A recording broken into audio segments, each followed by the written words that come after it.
शांताकारं भुजगशयनं पद्मनाभं सुरेशं विश्वाधारं गगनसदृशं मेघवर्णं शुभांगं लक्ष्मीकान्तं कमलनयनं योगीभिध्यानगम्यं वंदे विष्णुं भवभयहरं सर्वलोकैकनाथं।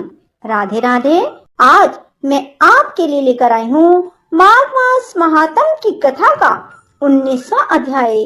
बंधुओं, माघ मास में रोजाना माघ स्नान करने के बाद माघ मास महात्म की कथा को अवश्य सुने। जो मनुष्य भी माघ मास में स्नान करने के बाद माघ मास महात्म की कथा को सुनते हैं, भगवान श्री विष्णु, भगवान शिव उन पर अपनी असीम कृपा सदैव बनाकर रखते हैं। आपने हमारे चैनल को अब तक सब्सक्राइब नहीं किया तो जरूर करें और बेल आइकन दबाना ना भूलें, ताकि आपको हमारी आने वाली सभी वीडियोस की जानकारी सबसे पहले हो सके। शंकर भोलेनाथ की जय हो, विष्णु भगवान की जय हो।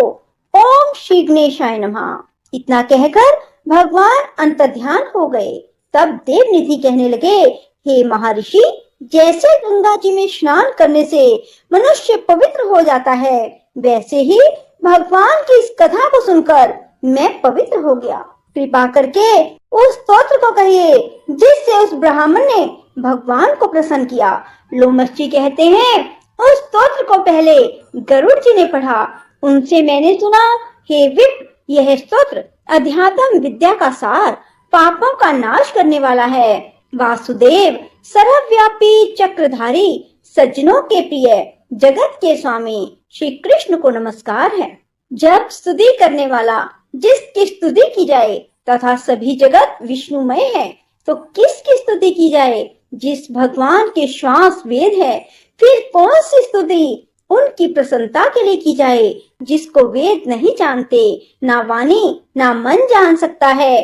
उसकी स्तुति में अज्ञानी क्या कर सकता है? सारा चर अचर संसार जिसकी माया से चक्र की तरह घूम रहा है, इसी से हे प्रभु आप चक्रधारी कहलाते हो।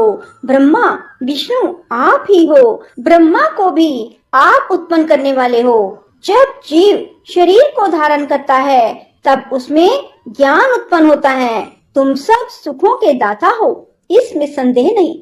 आपसे संपूर्ण सुखों को देने वाली बुद्धि उत्पन्न होती है। आप ही 5 कर्मेंद्रिय, पंच महाभूत, मन के विविध भाव हो। ब्रह्मा विष्णु रुद्र की कल्पना से आप संसार की कल्पना इसी प्रकार करते हो जैसे पिता पुत्री की।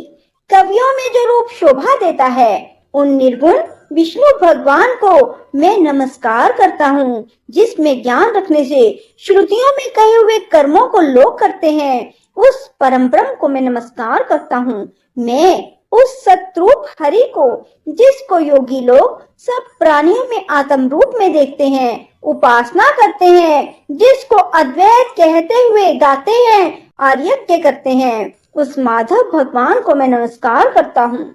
मनुष्यों को माया तथा मोह में पैदा हुए विचित्र आभास, अहंकार तथा ममता को जानकर खो देते हैं, उन भगवान को मैं नमस्कार करता हूँ। संसार में मनुष्यों के मोह रूपी वायु से सदा भभकने वाली ज्वाला आपके चरण कमल की छाया पहुँचने से नहीं जलाती, जिसके स्मरण मात्र से मोह, अज्ञान, रोग, दुख दूर हो जाते हैं। उस अनंत रूप को नमस्कार करता हूँ, जिसमें मिल जाने पर और किसी दूसरे की इच्छा नहीं रहती, जिसको जानकर अद्वैतवादी आत्मा को देखते हैं। यदि विष्णु शब्द का अर्थ और उसके विषय का ज्ञान एक ही होता, तो इस सत्य से हे माधव, इस संसार की माया में फंसकर तेरे ही ध्यान में रत रहता।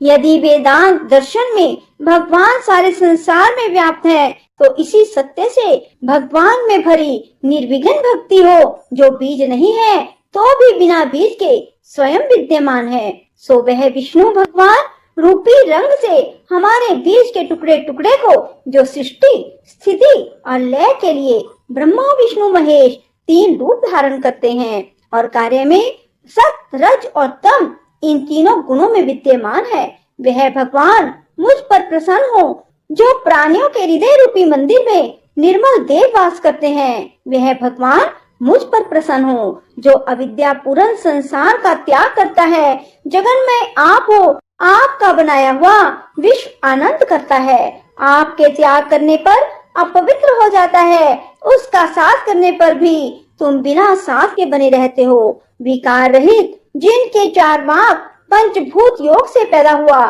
चैतन्य मानते हुए उपासना करते हैं। जैन लोग आपको शरीर का परिणाम मानते हैं। सांख्यवादी तुम्हीं को प्रकृति से परे पुरुष मानकर ध्यान करते हैं। जन्म इत्यादि से रहित चैतन्य रूप सदा आनंद स्वरूप उपनिषद जिसकी महिमा गाते हैं। आकाश आदि पंच महाभूत, देह, मन, बुद्धि, इंद्रियां सब कुछ तुम ही हो। तुमसे अलग और कुछ नहीं। तुम ही सब प्राणियों को उत्पन्न करने वाले हो और मुझको शरण देने वाले हो।